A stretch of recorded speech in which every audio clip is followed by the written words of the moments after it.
and picture what it is, what does success look like for me? If someone was to meet me next year and they said to me, oh man, you know, you've made it, you're successful now. What would that mean to me? Okay, what are they talking about? What would I want them to mean by that? Okay, have I reached where I want to be in that regard? Whether that means that, you know, you have a house on a hill or a white picket fence, or whether that means you have a condominium or apartment or cottage or whatever. What does that mean for you? Does it mean that you're married? Does it mean that you're divorced? Does it mean that you have $1 million? Does it mean that you live in a particular place, that you have a particular skill?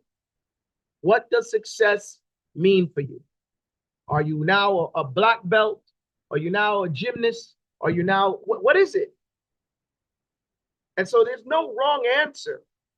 That's the first thing you have to realize about your success. It's yours.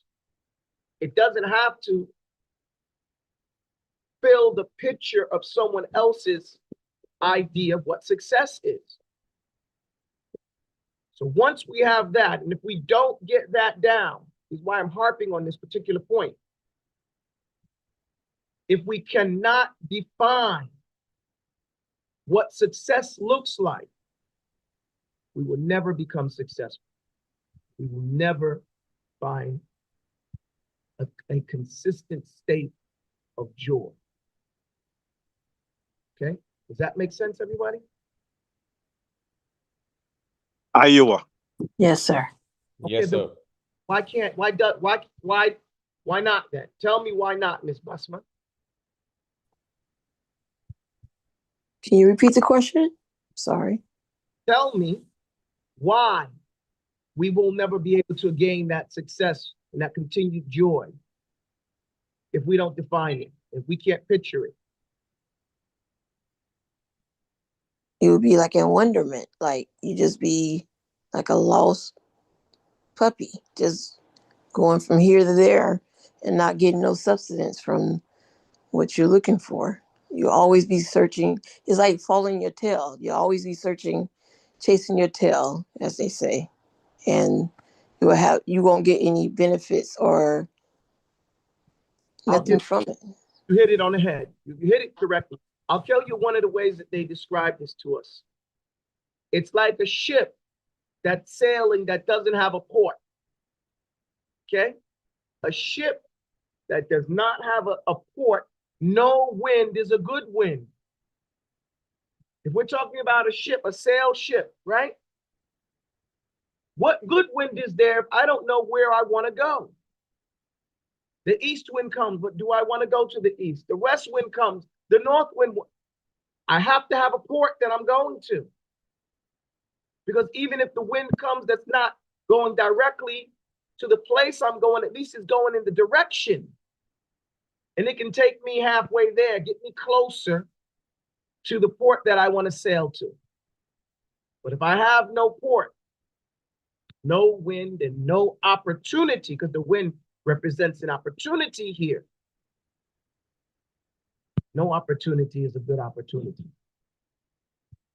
So then, like you said, I'm just blowing right and left, up and down, never going anywhere, never actually achieving any port. Or if I get to a port, it's by happenstance, not by design. And this is not how humans are supposed to go about. No direction. We're supposed to have lofty goals, goals being the key word here, aspirations, bucket lists.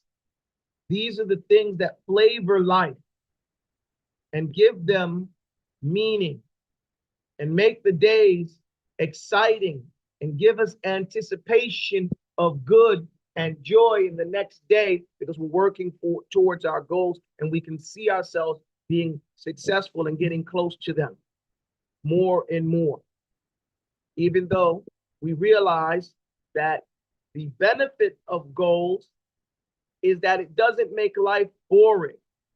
But one of the ideas of goals or objectives of goals, no, one of the things we have to realize about goals is that we will never accomplish all of our goals in this dunya.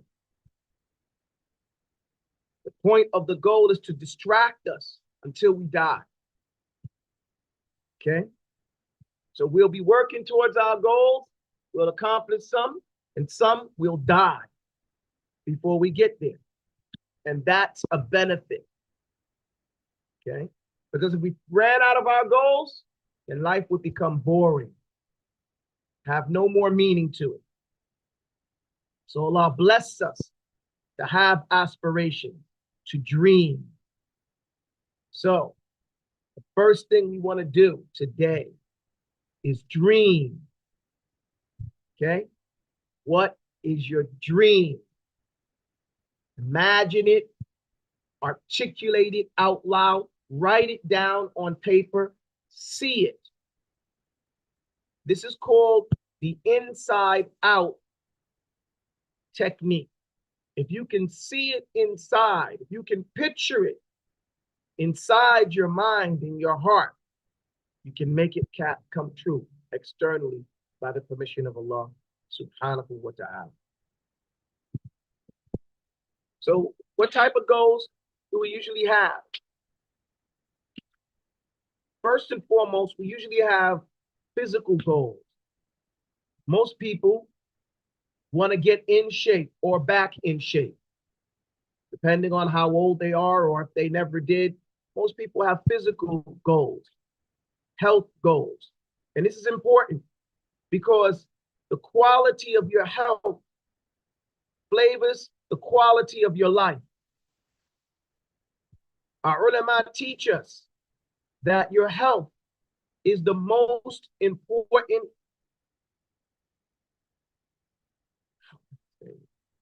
what I want to call it is most precious item, if you want to call it an item, that we have.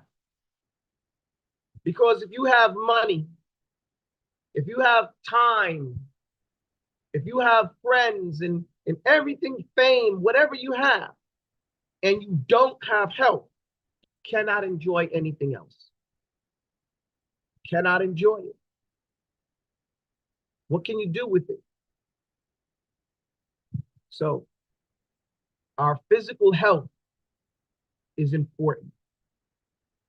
And so we want you to consider, what are your physical health goals? Now,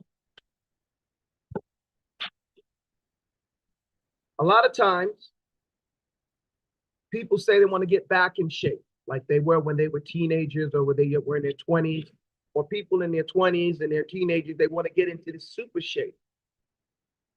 For the people who want to get back in shape, they always claim they want to lose weight. I'm advising you, don't make your goal to lose weight. This is not how it works. Make your goal to get in shape. Do not worry about the number weight. Do not worry about losing weight. Again, Timbuktu will help you do everything. Okay? Every dunya and deen. Previously, we've been teaching 3 main subjects: Qur'an, the memorization of it, the language of it, the fiqh of it, the tafseer of it. And so we've been teaching the Arabic language, we've been teaching fiqh, we've been teaching the memorization of the Qur'an and tafseer. Those are the main 3 subjects we've done for the last 20 years. When we've had enough professors, we've done Hadeeth, taught those issues. When we had enough students, we've taught school, education, basic education, science in particular. This year, going forward, we will be teaching health, physical exercise, and regular basic health, medical health, and health, how can I say, practices, and nutritious practices as well going forward. We're going to teach everything, inshallah ta'ala. So pay attention to these things. If you need help in these things, we can help you to do so. We can help you get your goals done, all your goals done, okay? Everything from how to lose varicose veins, how to get in shape. One of the things I want people to realize about getting in shape is that they stress themselves when they try to lose weight. Losing weight is not the goal. Getting in shape is the goal. Losing weight or being overweight is a symptom of being out of shape. Does that make sense? Iowa, clear. Nah. So don't worry about the symptom. Worry about the actual illness. And that is, or the lack of wellness. And that is, get back in shape. What does in shape mean? Can anybody define for me what it means to be what we're gonna quote as in shape? I agree, but I tend to disagree, with what you're saying. With getting in shape and losing weight. I'm not asking if you disagree or not. I'm asking, what does it mean to be in shape? What does it mean to be in shape? First of all, you have to put it in your mind first. That's what you have to do. You have to set it in your mind first, and then get to the physical. Dori Muhammad, what if you see a guy and he says he's in, you see him, you say, man, that guy's in shape. What is it that you're saying he is in? What is he's he out of shape. He's fit. Okay, he's fit. What does that mean, to be fit? To be fit, to be conditioned. Okay, these are two general terms. I want more terms from anybody else. Do they have anything that they can say? He looks healthy. He's strong. Healthy. Okay, what does looking healthy mean? Having body parts in correct proportion. Okay, so that's the first answer that I've given, that tells me something I can vision. I want answers that I can articulate and vision. Okay, look, he said the body is proportioned well. Okay, in right sizes. Okay, that's one thing. Somebody else. Being able to function. I look at Assalamu alaikum rahmatullah. Being in shape is more of an internal thing, making sure that you're healthy enough to endure, taking care of your body internally. These internal conditions is going to produce the results on the outer appearance. That's not the answer. Even though that's true, that's not what we're looking at here. I want to point out something to you guys. I'm asking you for the physical descriptions of someone who is in shape, not any of the other stuff you guys have said. All the things you have said. Healthy looking skin. Healthy. Okay, so that's the second thing. So far, we have a person whose body is well proportioned to their height and size, right? Their height. Okay. Number two, their skin looks healthy. They have healthy looking skin. So that means their skin is shining, right? Is that what you mean? Not dry. They look muscular. Thank you. Not necessarily all the people are going to look like when you say muscular, let's make it clear. We're not talking about a bodybuilder that's about to perform on stage, are we? No. Okay, so We look at someone who's toned. Toned. I was going to say someone who is toned. Okay. Now, another thing that a person in shape is that they can do certain things. Okay. The thing that a person who is healthy and shape, he is flexible. He is has good balance. Yeah. Good stamina. A person balance. They have what do you call it? Someone stated stamina. It's true. Endurance. And stamina and endurance are pretty much the same thing. You know, this person, if called upon to do particular activities, they are active. They have mobility. Let me define it for you in my terms now. A person that is in shape, first and foremost, like the person said, their body is well proportioned. And this is the answer that we get in the Quran, in Surah Maryam, when Jibreel came, فَتَمَثَّلَ لَهَا يعني رَجُلٌ what? سَوِيًّا. Basharan Saviya. Right, he was a well-proportioned man. He looked like a well-proportioned man. So this is the definition of the Quran. So the first person who said that, you're 100% correctly. There's no abnormality in that person's body. Abnormalities would be a fat stomach that is overlapping the belly, even if you had babies. Okay, and there are things that you can do to make it go backwards inside. Not all of them are sit-ups and pull-ups and stuff like that. So that's the first thing. I mentioned the core about this because this is usually where people are the weakest. Flabby, they're not flabby, so they're toned. Number 2, 3, their skin looks healthy. Okay, and again, the skin looking healthy is indicative of a healthy diet. The skin being healthy is indicative also of a person who has good personal hygiene. So they're putting good things on their skin. I'm going to give you some rules as we go through some of this. Rule: never put anything on your skin or in your hair that you cannot eat. Let me say again, never, never, never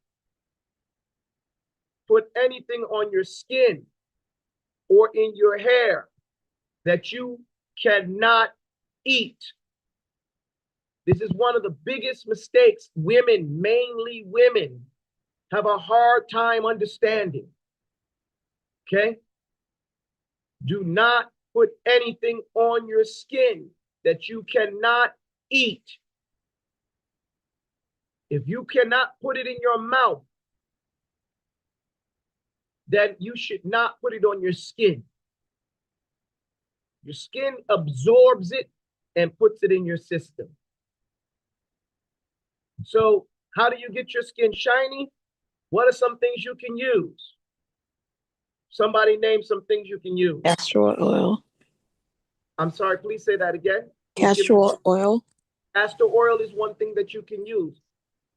Another thing that olive oil you can use. Give me another. Eggs. Black seed oil. Black seed oil, but that might be black seed oil.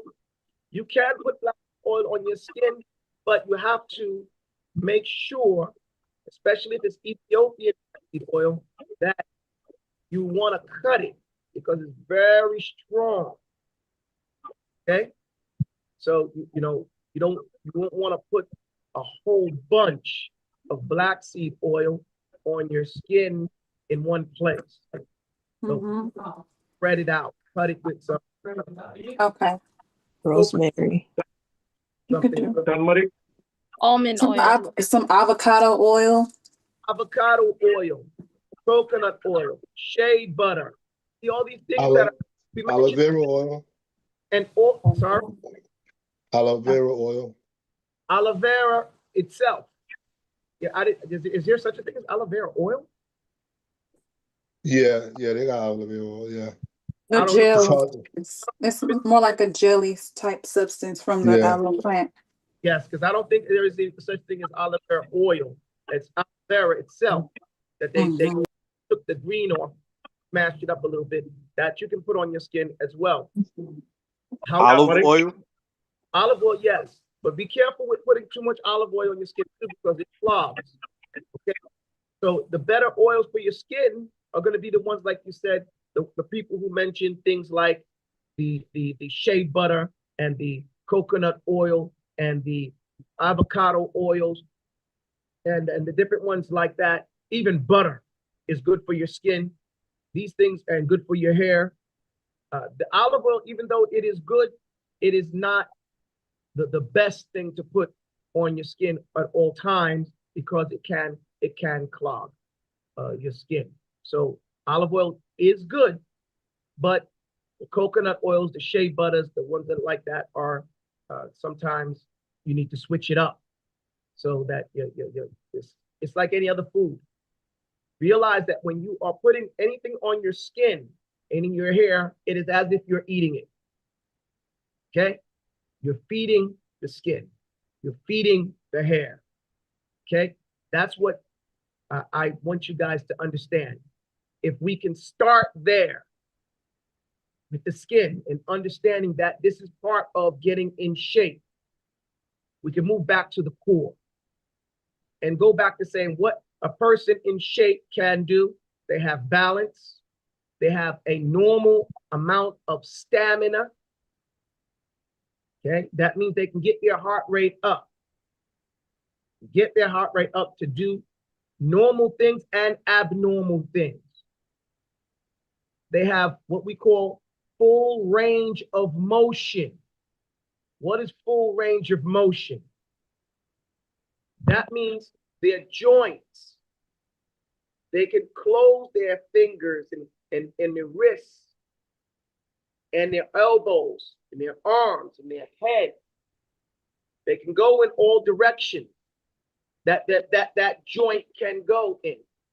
If you cannot, that means on an internal level, your joints need oil.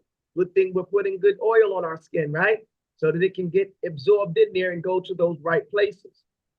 So this movement, another thing about a person that has good health, I said his skin is shiny. Well, one of the reasons the skin is because there's good circulation. So the person who is in shape has good circulation in his body. And so we're going to teach you some things that will help you get good and help you maintain, improve, and maintain bodily circulation without spending the whole day working out, without spending the entire day working out, because there has to be a balance. Okay, the day has 24 hours. When we can regulate our time well, we can get everything done. But if we spend too much time on one thing, then we're not balanced in our entire life. So consistency overwhelms a whole lot and then not being consistent. And this seems to be the main problem most people have, is the lack of consistency. Asking yourselves now, do you see that as a problem for you? Lack of consistency. Yes. Yes, sir. Yes, I do. Okay, so this is what we're going to work on as we reflect. If we can all see that this is our problem, majority of us, then we can identify that as, and someone put this down, as procrastination. Procrastination is our enemy. Okay, someone write it in the text group. Procrastination, tasweed in Arabic. Okay, why? Because we're reflecting. If we're going to be successful this year, we're going to have a good year getting in shape. Not just physical shape, financial shape. Who else? Now, also, I just mentioned the skin. We're going to talk about more things, and I mentioned the core as well. Okay, I mentioned circulation. I mentioned full range of motion. Okay, the other thing with being in shape is called freedom of movement. How about that, Dari Muhammad? Freedom of movement. That's right. That's right. Sounds like Tai Chi. Push and pull. But can you roll Can you, can you jump? Do you have freedom, full freedom of movement? Can you skip? Can you stand on your hands? Can you jump over a table? Can you, to different degree, depending on the person's level of fitness? Okay? Do you have coordination? Can you dance? Being able to skip, these are coordination drills that are directly tied to balance and cognitiveness, mental stability, math. This is what that is. That's math in action. And it has to do with your mental, your cognitive health, as much as it has to do with your physical health. Are we working on this? Yes, we will be working on it. We will be teaching you everything you need from head to toe. Massage therapy, teach you how to massage your face. We will teach you about tapping.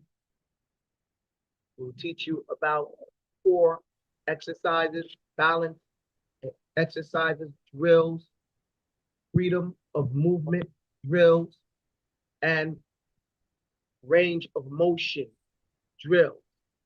And then along with that, strength building drills or exercises. Okay? So that we are physically getting better, getting in shape. The Deen helps to teach us to get in psychological and social health. It helps, the Qadr of Allah helps us in our emotional health. We're going to be going over these things to help us understand and put things in order so that we understand these things. I'll say again, understanding the Qadr of Allah is what gives us emotional balance. Understanding the heart helps us understand and give us social balance, interpersonal interaction. It helps in these particular ways. Sabr, understanding the body in a biological way, having sabr helps us understand restraint and not to overeat, or not to eat at bad time, or not to eat things that we know harm us. I'm going to tell you something here. I hope that you remember it. I hope that we can reflect upon it in a positive way. Have you ever seen a cow chewing? If you haven't, look it up. Moves his lips. Yes. Right. It's not a very pretty sight. And a human shouldn't look like that when they're chewing and eating either. Do you know that cows don't eat anything that's not good for them? That as soon as a cow puts it in its mouth, the fitrah that Allah created it, his tongue can tell this thing is not good for me. So what will a cow do? We'll spit it out. Cow will spit it out. Because it knows this thing cannot benefit me. It is harmful for me, or just doesn't benefit me. I don't eat these things. But humans, we, insan, I would like to say, we knowingly sometimes eat things that we know is not good for us. Is that fair to say? Yes, sir. The question then becomes, are we better than cows? Do we have stronger intellect? Can we have more discipline than a cow? That's the question that I want you to ask yourself and to discipline yourself if your issue is lack of discipline. All of us have a lack of discipline sometimes. But what should help us restrain ourselves from eating things that are not healthy for us is to remember this example, that a cow would not eat anything that's not good for us. And we have more intellect than a cow. We should be better, or at least equal to the cow, and not put things in our mouths that are not healthy for us. Going back to the thing I mentioned about skin, putting things on your skin that you cannot put in your mouth. One of the tricks, or two of the tricks, that the people with no humanity use, especially on women, is they get these pretty containers, nice, colorful, and pretty bottles and containers that they put lotion and all types of things inside of them. And the women are inclined to these pretty things, and they want to buy these pretty colored things.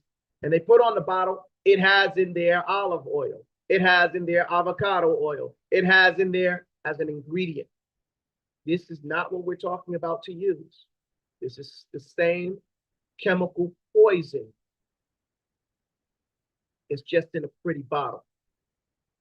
You cannot be so ditzy, so naive, so simple-minded anymore, and keep falling victim to the pretty bottle with the statement on there, it has olive oil, it has shea butter in it, and then a list of 25 other things that can kill you, that can cause cancer. Okay? And then you ignore those 20 things because it says on there it has olive oil or it has shea butter in it. You're not kidding yourself. We're being childish about it. And we're not showing an intellect of maturity. We're not showing an intellect that shows that we love ourselves or that we respect ourselves. These companies do not respect you. They do not respect you. They are playing on your emotions, and you have to stop allowing them. Our entire health is part and parcel to our economic health. The things that we will go over this year will not only benefit us physically, but it will benefit us financially. Because I'm not talking about boycotting anybody. I'm talking about only using products that benefit us. Period. And those that do not, then we can make our own products that we are the owners of and sell them amongst ourselves and to everyone else and raise ourselves out of any financial out of shapeness that we are and get ourselves in financial shape, which will help our emotional and mental state. Isn't that correct? Who can't use another extra $20,000 a month? Who's making it so good that they don't want an extra $50,000 a year? Anybody? Crickets. So that means that everybody here could do with some extra dollars. Is that correct? That's correct. Yeah, I need that. I need that. Yes, Yeah. sir. Yeah, I need all that. We are individually poor. And the reason why we're individually poor is because we're going about business as individuals. This is part of the game. This is part of the societal slavery. But together, we have communal, and we can have communal wealth instantaneously. Communal wealth that gives us value. That gives, why is one country considered wealthy and another one not? Anyone want to tell me?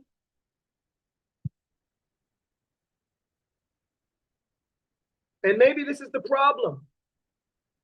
We don't understand clearly what it is to be a society. Okay?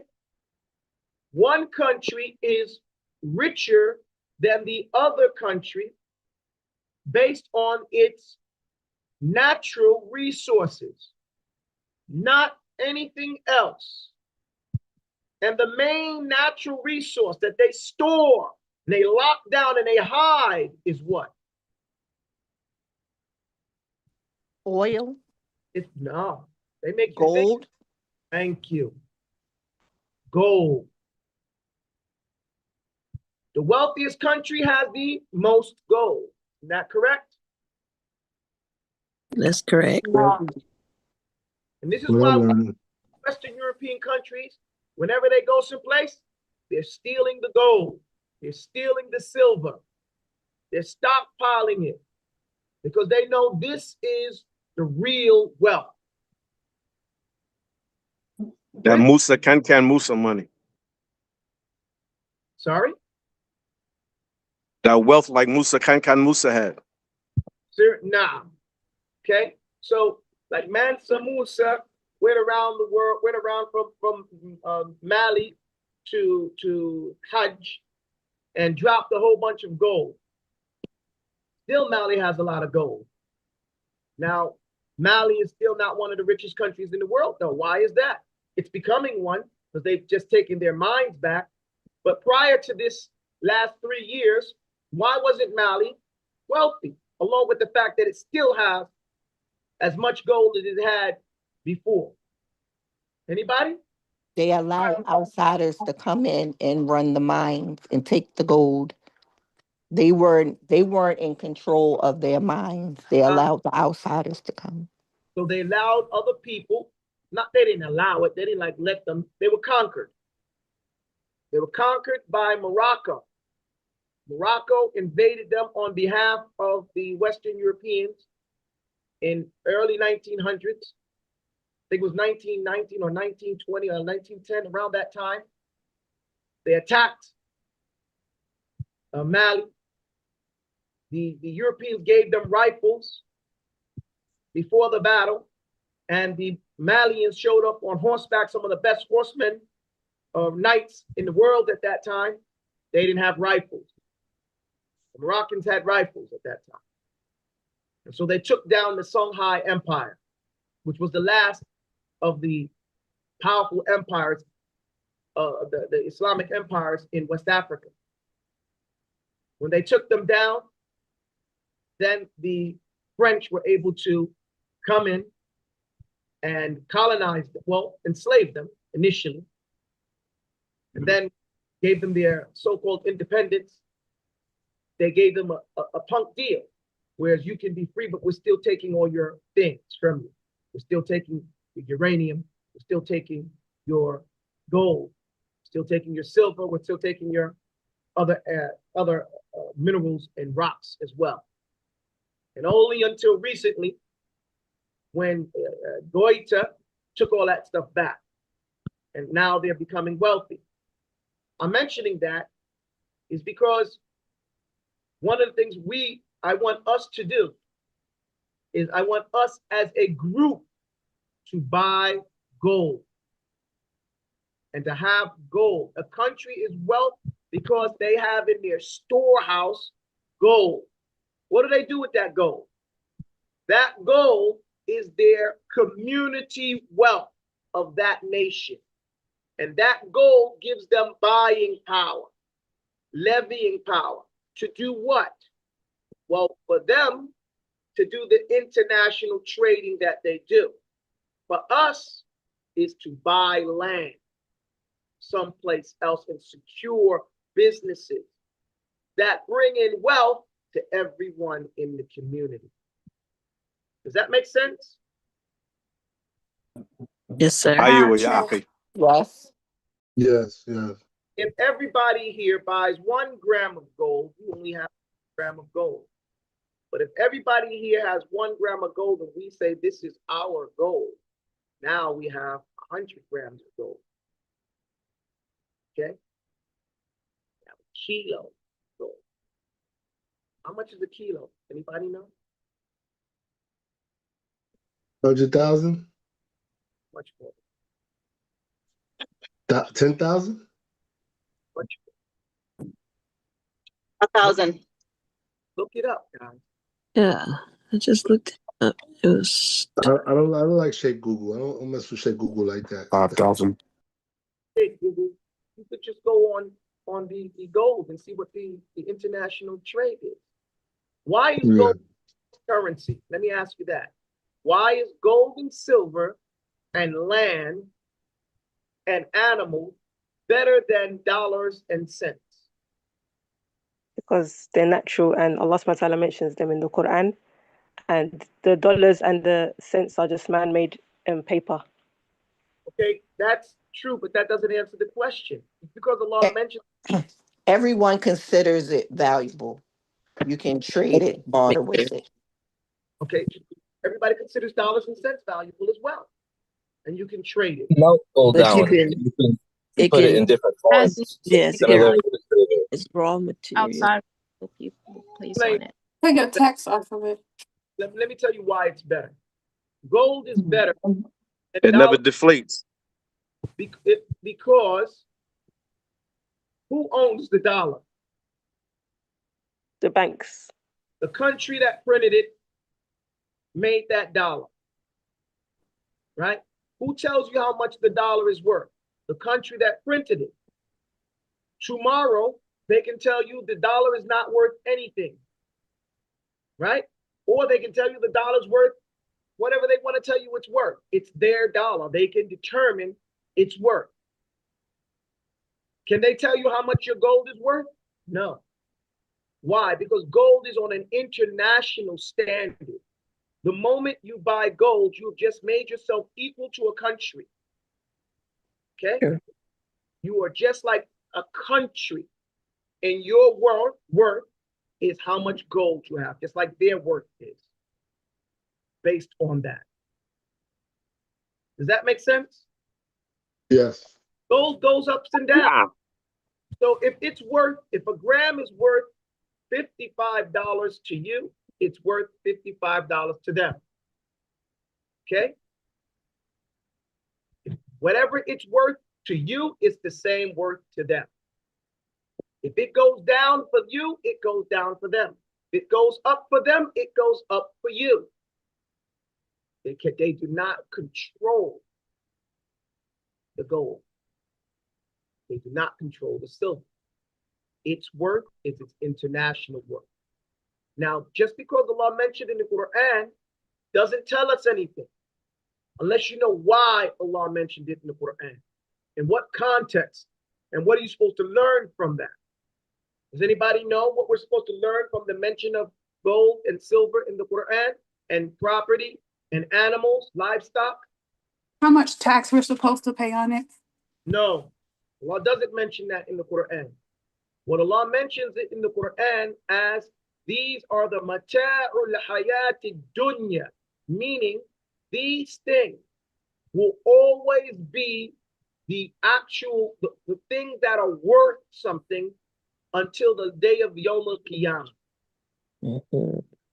These things Allah has placed an intrinsic worth to that humans will always find worthy and precious.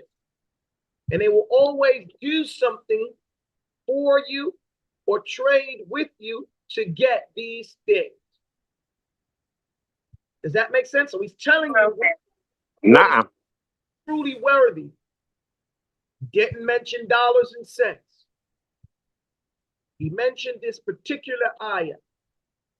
زُيِّنَ لِلنَّاسِ حُبُّ الشَّهَوَاتِ من النساء والبنين والقناطير المقنطرة من الذهب والفضة والخيل المسومة والأنعام والحرث ذلك متاع الحياة الدنيا والله عنده حسن المآب. So Allah, and I'll explain this ayah more tomorrow. We're going to end the class here today because I don't want you to get mixed up. I want you to focus now on making a picture of what it means to be successful for you. Okay? That's what I want you to think about. I want you to write it down for yourself. Clearly identify what you want to be, what you want your life to be like. 2, I want you to start looking at your physical health and imagining yourself in the best shape of your life. And defining that as freedom of movement, range of motion in all your bodily parts, your joints, shining, healthy skin, and a fit body that is well proportioned. Now, it's not going to happen in 90 days for some of us. We don't want it to be that critical because that can cause traumatic change. We didn't get into the shape that we are in now in 90 days. We won't get out of it in 90 days. But in less than a month, I guarantee you, you stick with me, inshallah, you will feel a lot better than you do now. You will notice. And all those guys that are in the Warrior Scholar program, they can attest to that. About how quickly how well you will feel and how much you will notice about your quality of health and how it affects your mind, your heart, your emotion, and your self-esteem. And we need that going forward because we're going to be making radical changes over the next 12 months, inshallah ta'ala. This is my da'wah for you today. سبحانك اللهم وبحمدك أشهد أن لا إله إلا أنت أستغفرك وأتوب إليك. I will take a few questions if there's any. I have a question, Shaykh. Can you define arrested development? Yes, I can define arrested development. What I just did now was arrested development. I stopped. I didn't say anything, even though I knew she wanted to answer. Arrested development is when you stunt the other person's ability to continue to grow, hence develop. One of the ways this is done is through what they call trick knowledge, or what is Trump say, fake news. Okay? The 5%ers, they articulated this well in the late 70s and the early 80s when they said a lie is nothing. It's not real. But a physical lie will never stand on its own. Okay? Go ahead, Mr. Baraka. So if a mother tells her baby, I have milk in my breast, come drink this milk, she can't get away with that lie. Because as soon as the baby goes to suck, the baby's going to say, no, there's no milk here. So physical lie can't get far. But the psychological and mental lie, when you tell someone, I am teaching you, but you're not teaching him. You're lying to him. And he thinks that he's learning, but he's not learning. Really doesn't know, because learning is to know that what you need to get along without the teacher. I'm teaching you about life, but I'm not teaching you about life. I'm institutionalizing you. I'm turning you into a product Okay, I'm using you. But now I think that I know something, but I actually don't. I'm in a state of arrested development. My development has been arrested, seized, halted, and prevented from growth. And this has happened and continues to happen around the world, especially in the United States, who are one of the chief producers of false knowledge, false narrative. So we tell you this is history, and it's not history, but you think it is. So you attach yourself to the lie, and you still don't know anything. So a lie is nothing. Same thing what we see with people who get their PhDs and their bachelor's and their master's degrees. And they think they know something, but actually they still don't know anything and can't do anything.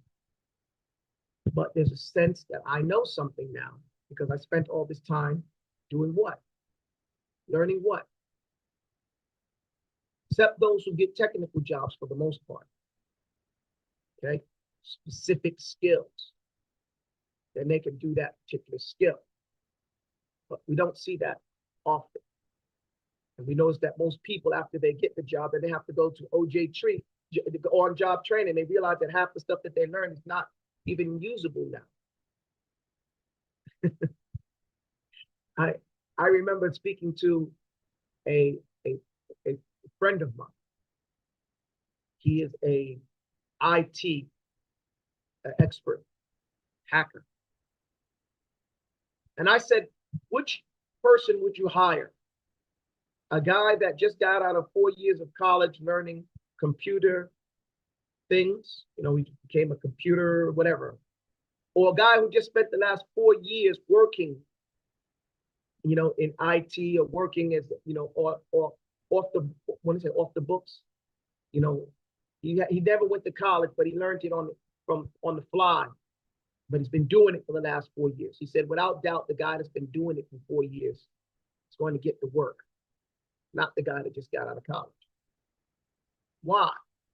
One guy has experience, real knowledge about it. The other one has a bunch of stuff that's, many of it is just theory. And it's not, theory is not the truth all the time. It's an opinion. That's all it is. It's an opinion. I'll give you another example of arrested development. When you think you know something and you don't know it. Is the planet round or is the planet flat? Let me give you another one. Is the sun this huge ball in the sky and the earth making its rotation around it? Or is the sun the same size as the moon and the sun and the moon are rotating over the top, spiraling over the planet? Which one is it? The world is flat. Flat and spiral. The earth is oval. The world is flat, man.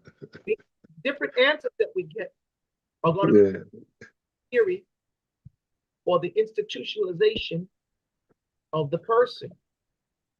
What they believe taught, not by many people's observation. For sure, the world is flat. Yeah, it's flat.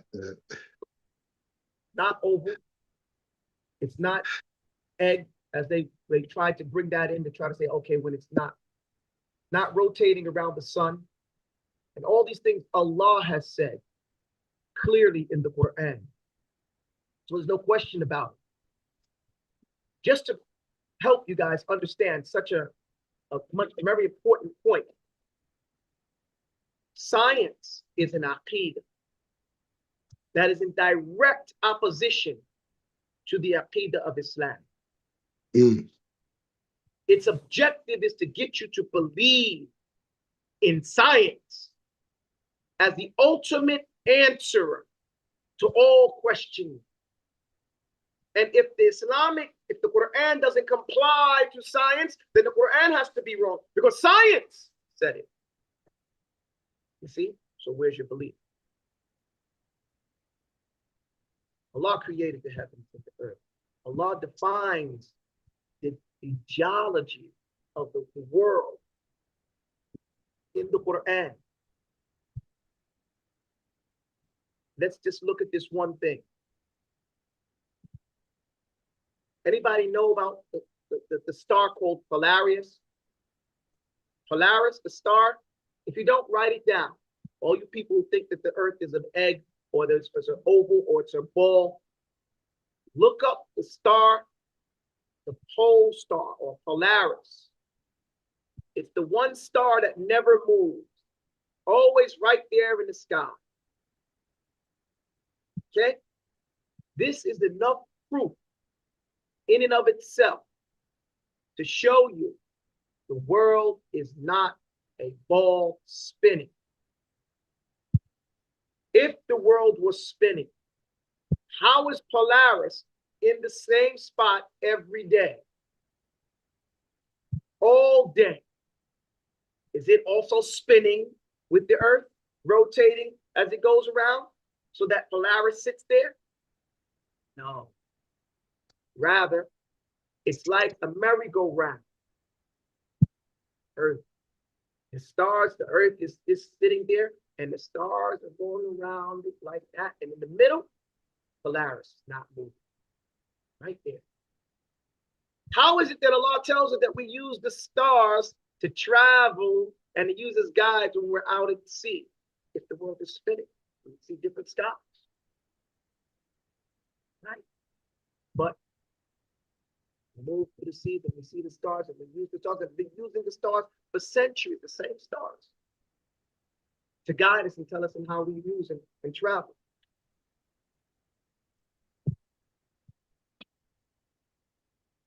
I'm saying that we're in a state of arrested development when it comes to understanding this planet, because the kuffar do not want us to understand the planet.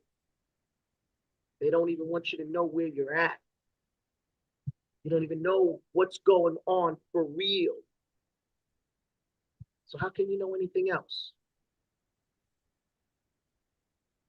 Institutionalization is arrested development, because it controls even what you believe and how you perceive.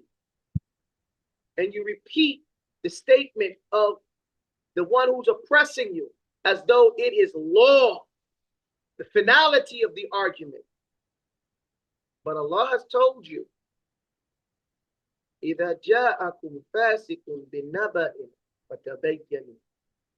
If a facet, a known shameless sinner, open sinner, comes to you with any news, then ascertain the truth. Don't believe him.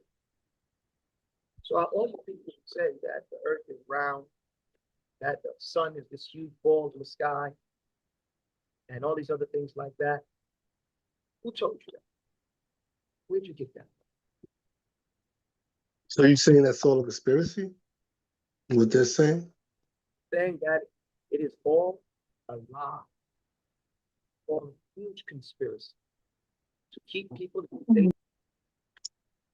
That's what I'm saying. I'm saying, I mean, do you believe they went to the moon too? لا كلا يا أخي كلا.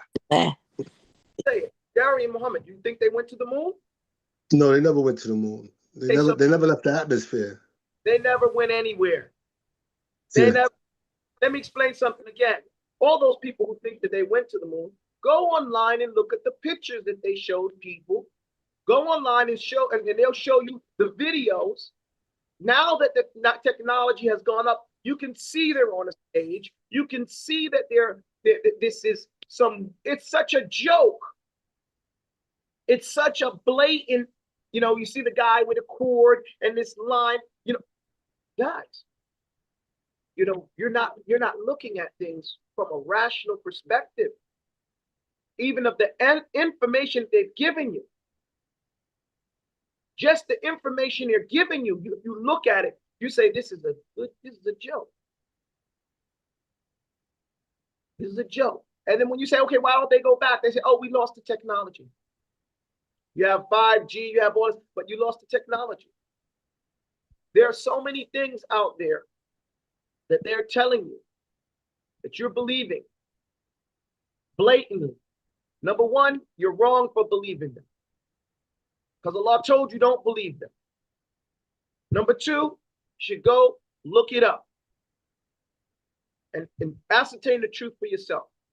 Yes, there are some people who go to some extremes and say some really whacked out stuff on one end and the other. But the bottom line is, Earth is a flat plane. That doesn't mean it doesn't have ridges in it, ups and downs and valleys and mountains. It's not what it means. It means that it's not a round egg or round circle rolling through the universe. It's not moving. And the stars are rotating around the planet, the constellation. And the polar star is in the middle. Okay? Like it is the pole star. And the sun and the moon are the same size, and they're right inside this atmosphere. Yeah. Very close. In fact, of difference between the sun and the moon, I think it's only 8 degrees difference in their rotation. Can you give us the proof in the Quran? Because I always thought the world was flat, because as far as I know, I'm always on flat surface. I didn't need all that proof. Well, that's common sense, you know? But when you're told something else at a very young age, shown the picture is called visual magic. They keep showing you the picture, keep showing you the picture, keep showing you the picture. And you believe that you start to believe that this is right. This is the devil worshippers, the fire worshippers, who put the sun, their ball of fire, at the center of the universe. And everything is making tawaf around them. For them, it's the Kaaba. And the whole world is making tawaf around this sun, the whole universe. Fire worship. It's not true. Not at all. No, I cannot give you the proof in the Quran today, because that was in class in and of itself. Okay, to go through all the ayat and to show and bring all the different proofs, because there's a lot to go through. But we can do that. We can have a whole week and go through all the different things and show them and document and show you what has actually been said by Allah, by His messenger, okay? And through observation and through science as well. I'll give you another example. If the earth is spinning and rotating around the universe, how does a plane that's going west or east, how does it keep up with the spinning of the earth? If the world is going this way, rotating, and the plane is going this way, trying to chase it, doesn't it have to go faster than the earth to get to the other side? Or we're going to make up something else? If it's rotating and going in a different, spinning in a direction, then my plane has to go twice as fast as the rotation just to get anywhere. And then how does it land on it? Why does it go faster going back the other direction, since it's spinning this way? And if I go the other direction, I should get there faster. Can't hear you. They didn't think people were going to be able to think like this. So they just told their lie. And most people don't think about these things. Why do you think it's called a plane when they're flying in it? Because it's flying on a plane, on a flat earth surface. Okay. Why do they say, what is the sea level? It's round and it's not going to level out, is it? Okay. All these things scientifically, not just scientifically from the true word of scientific. Science is the observation of the natural environment. And I'm saying these things, I know that most people are stuck on these points, and they actually believe these theories. They believe it to be law, set in stone. And I want to shock you. I want you to get out of this mindset. You have been in a state of arrested development. You are institutionalized, not educated. Don't know. I know it's a lie. The people who believe this, I'm challenging your intellect. Yeah. think about what you believe in and what you know. And I'm doing to understand arrested development. Okay. When you realize the earth is flat, and Allah has said that one of the reasons He put the mountains here on the earth is so the earth wouldn't move, so they could be pegs, so that people wouldn't move, so the earth wouldn't even shake. Say it's spinning, and Allah says it's not moving. Okay. Shaykh bin Baz, rahimahullah, he said, anyone who doesn't believe that the earth is a solid substance that's not moving is a kafir.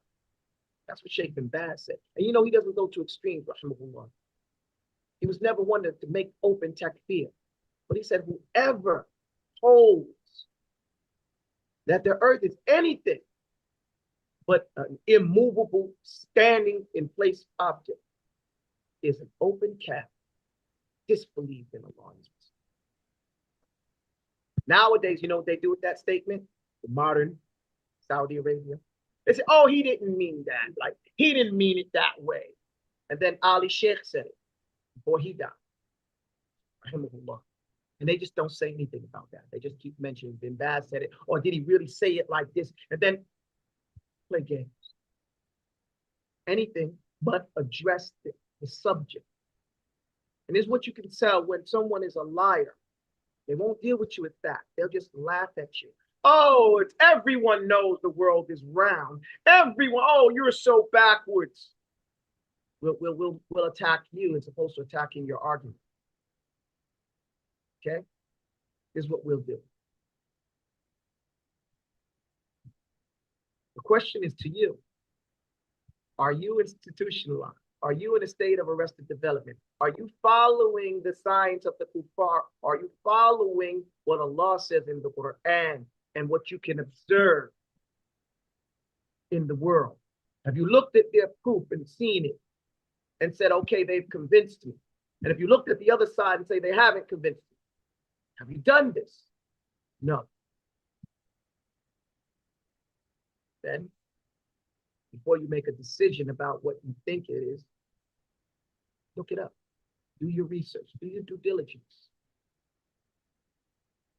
You will find that maybe there's nothing the Westerners have told you that is true. Post 1930. Post 1930. That things prior to 1930, you get those old books. And it's one of the reasons why they want to digitalize the library, to make you remove access to those older books. Okay. Older science books are better than the modern science books. The modern science books are like those gifts we used to get in the 70s of a science kit. Oh, you can make a volcano, or you can make this, just games, nothing real. Doesn't really teach you science. Just games.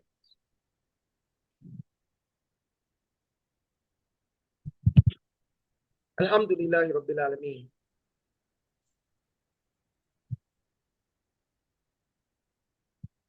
There's a lot that can be learned. I love science. I want to talk about some things. I just don't want to give you too much at one time so you can understand what's going on. Okay? Little by little, you get to understand the world that you live in and understand it well. But since I mentioned the earth, I want to complete something for you. Let's say the earth is a saucer, round saucer, or plate, let's say. Around the earth is this ice wall. They call it Antarctica. This huge ice wall. Now, I spent a couple of years at sea when I was in the Marine Corps. Okay, when you're out at sea and you see an iceberg towering over your ship, pushing waves that are higher than the ship. Right, anybody who's been a sailor, seen it. Okay, the ice wall is humongous. Imagine This ice wall is surrounding the entire planet, higher than you can think, like a skyscraper. And they show you on TV that it's breaking. Oh, it's global warming. Global warming is a lie. Do you believe that too? You guys believe in global warming, or you new gen, X gen, or whatever? I did until now. Okay, We don't. show you what ice that is. It's a big lie. Now I'm gonna go today to the beach right now. As soon as we leave here, I'm gonna go to the beach just to make some videos. If not right now, when I go, if it's not high tide, I'm gonna go back tonight when it's high tide here in Colombia, because Colombia is at sea level. The sea is at the same level as the land. Okay, and it's been at that same level here in Colombia as it was when I was a kid. It hasn't risen, and it raised up a foot. The whole, because when it rains, the whole street is underwater. Okay, that's if it raises up 1 foot. If it was global warming, the shores, Florida would be underwater. If it raised up 3 meters, and it always does whenever it has those storms, Florida, the whole entire Florida is underwater and would be. Okay? Do you understand what I'm saying? Can you understand the science? If there's global warming, then the sea level rises. And if the sea level rises, the shores as we have them get sunk and the water moves more inland. Does that make sense? Everybody follow me? No. Yes. Nah. However, when we look at the maps from 1600 and look at what they call the satellite pictures of today, there's very little, there's inches of difference in hundreds of years. So it's not that the sea level has risen. In fact, it shows that it's balanced at inches. And so they're saying, hey, these maps that they had are so good, so accurate, they're within inches. Okay? Centimeters, according to their satellite pictures. That doesn't seem like there's been any change. Seems like something is controlling the water and keeping it from flowing over these shores. That shows someone is controlling Allah, keeping the water from going. If global warming, these shores would change. The little islands would disappear. Okay? That hasn't happened in hundreds of years. It's all been maintained. So that means global is not warming.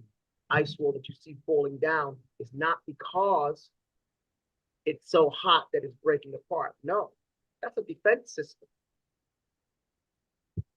When you get there, you see it's horrifying, threatening.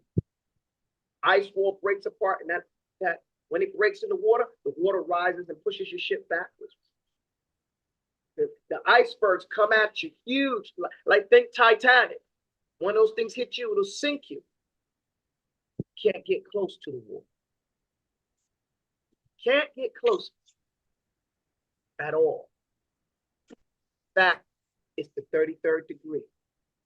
When you look on it in the map, now that's why they call it the 33rd degree, because once they realize get to the 33rd degree, you got to the height of Mason.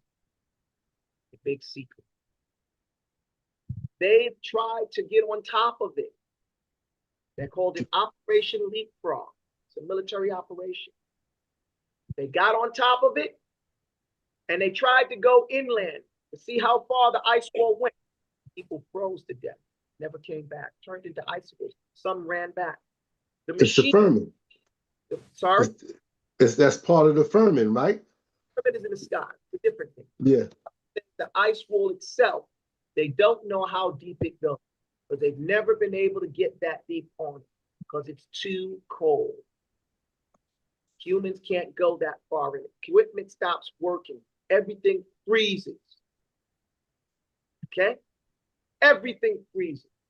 You can't even Google Earth it. You can't even go. It stops there.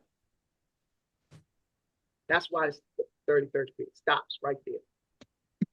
So they don't even know how far it goes. They tried drilling into the bottom. When they got to some part, they tried to drill it into the bottom.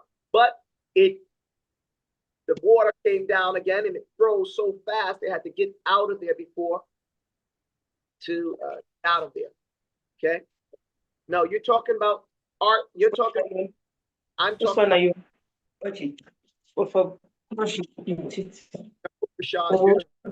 Yeah. You're talking about. Excuse me. Somebody's microphone is on. Again, that's why I didn't want to talk too much about it, because it's so much that then I would start having to show you things, and I'm not prepared to do so at the moment. But I am explaining to you that this world is surrounded by an ice wall. Okay? Let's go through another portion of it just to further break your arrested development about the planet. What do you think the sky is? You think the sky is just it's black. No, it's not black. You look up, you can see it's not black. Black? That's a reflection from the 75% of the ocean. No, it's Correct not. me. That's my answer. Okay. I'm going to It's a dome. What did Allah say he created everything from? Heaven. Water. Thank you. That he created everything from water. It's made of water. The sky is made of water. What type of water? The ceiling. Allah said that the sky is a ceiling. Didn't he say that? Yes. That ceiling up there is an ice ceiling.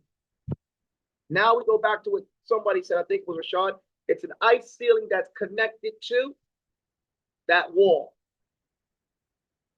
That round wall from one side to the other.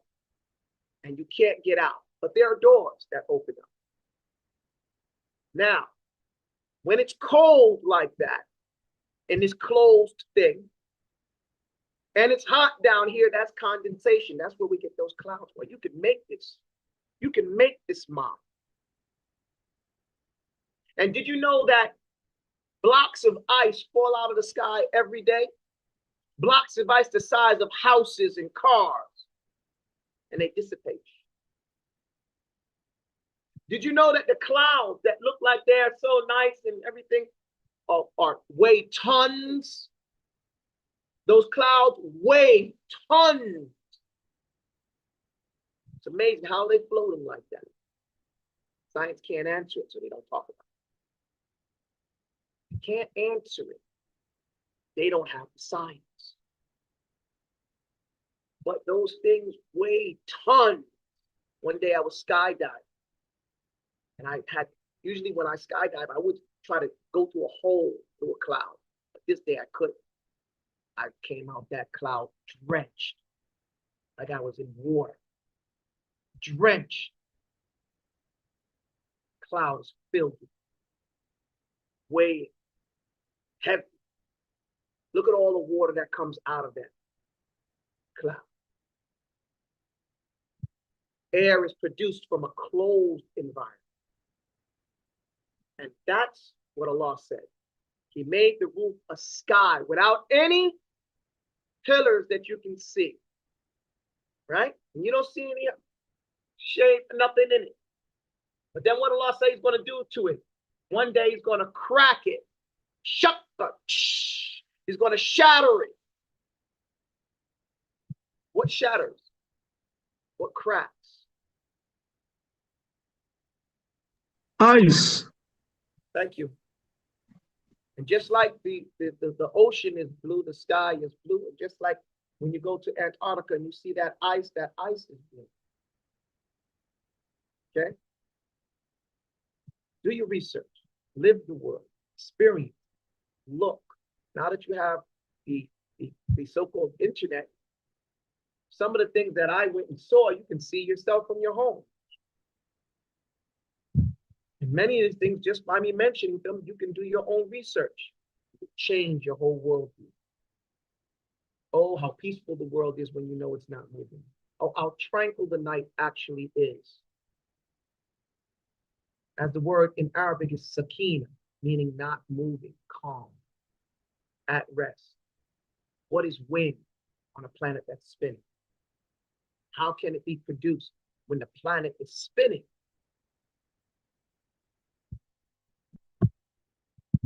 And Allah tells us that He pushes the clouds over the planet. We're not paying attention from a scientific perspective because we've shut our mind off to notice these things, because we've been given previously at a young age this answer. So we don't think that we need to know anything more. That's why we can't understand these ayat in their context. Once we shut down that point of view and recognize that it is a theory and it is an institutionalized idea that they want you to believe, a magic trick, a mind trick, to keep you in a state of arrested development. Once you challenge that and you start to look at it yourself through your own eye,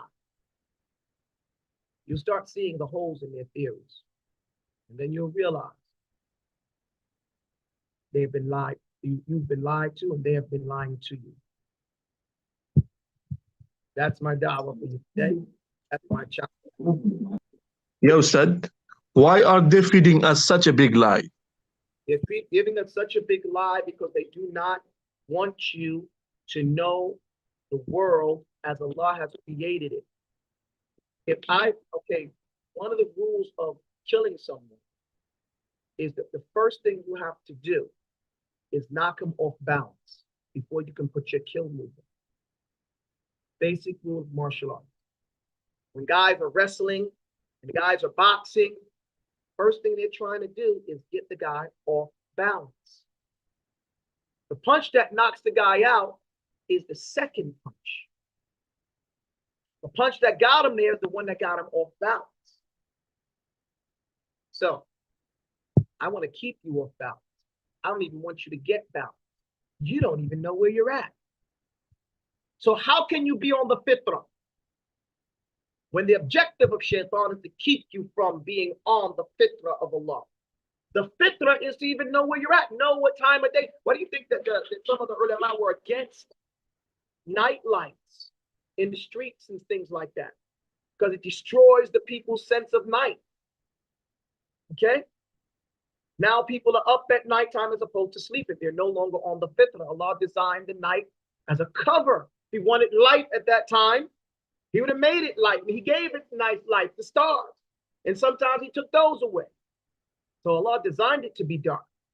And we learn from science that the darker it is, the better it is for us. And it stops people from working at nighttime, and they don't want to stop you from working at nighttime. Okay? They say they're such in a rush. We have to work, we have to work, we have to work. We have to work at nighttime. But if we were to leave it the way Allah has intended, then we have to shut down at nighttime. Right? We have to go to sleep at nighttime.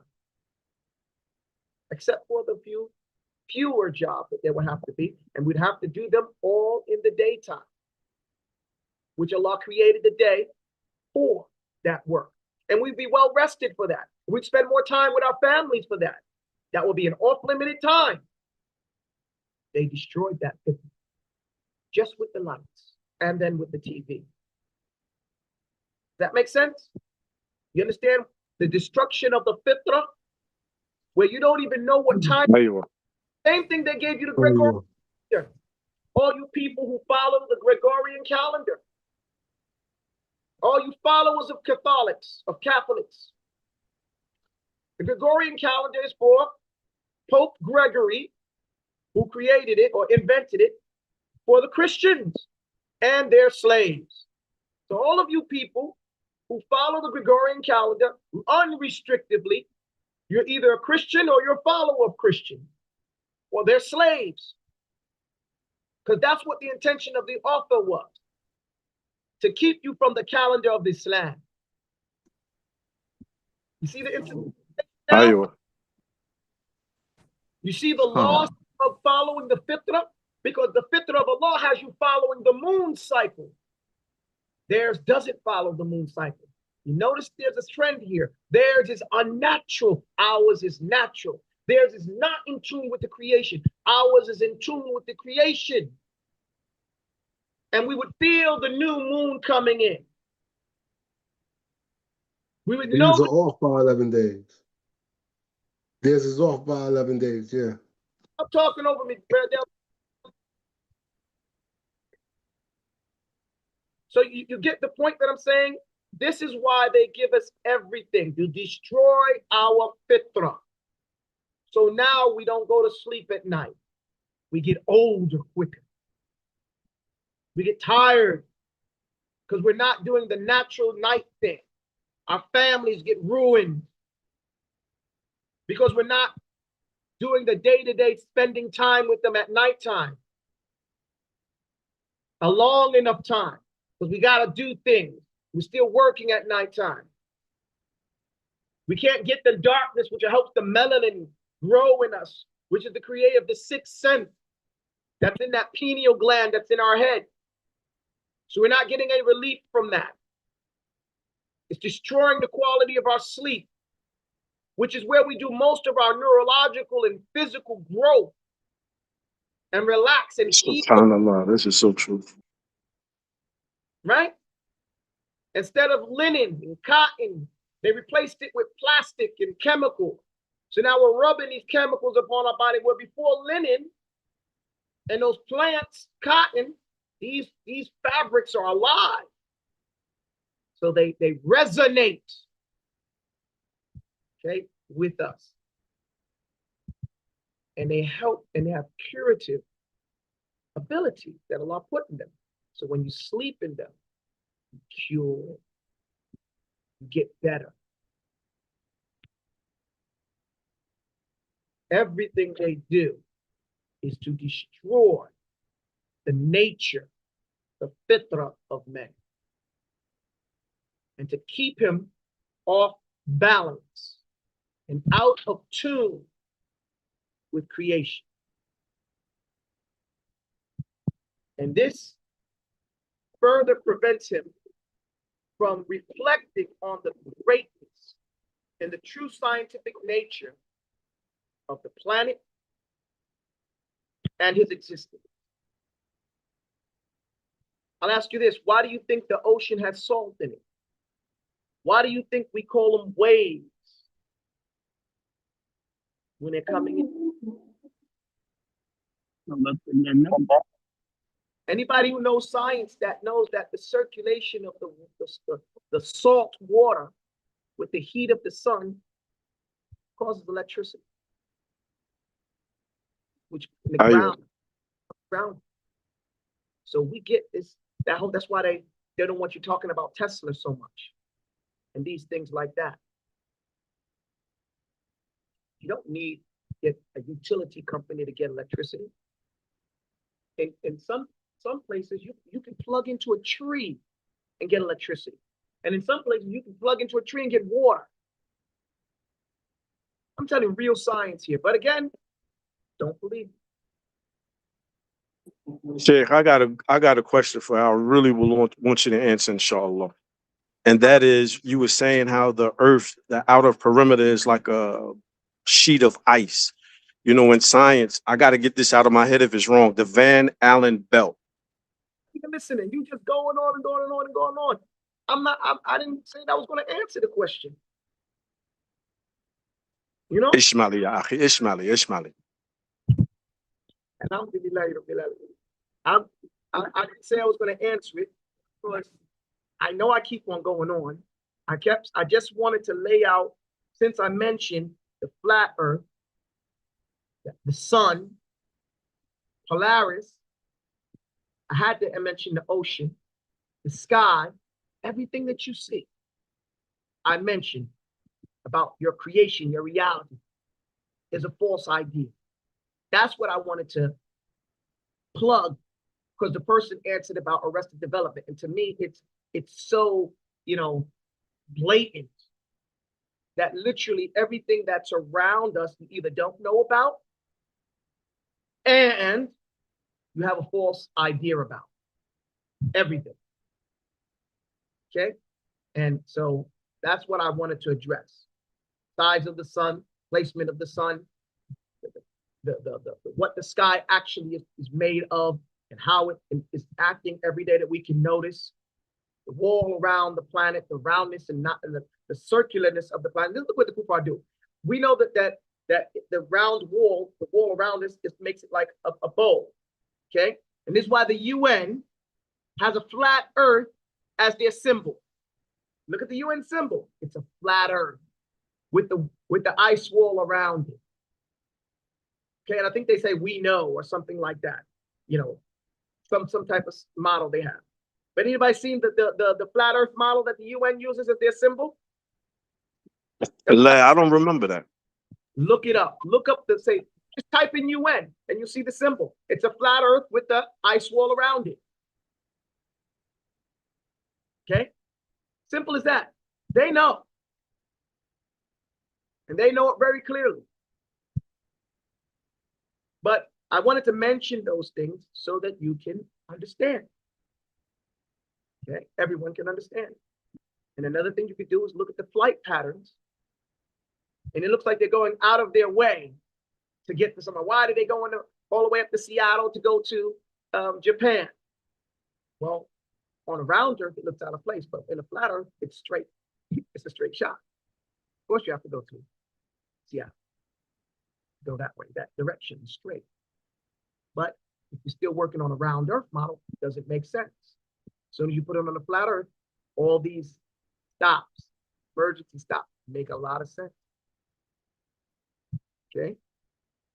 Again, I'm challenging you to get out of this particular worldview that's been fed to you by your enemy. Okay? The followers of Shaitan. And I'm challenging you to reevaluate your environment, what you believe the planet to be, and your whole world. I challenge you. Prove me wrong about what I've said to you. Okay? Alhamdulillahi Rabbil Alameen. Rashad, go ahead and ask a question so I can give what it was.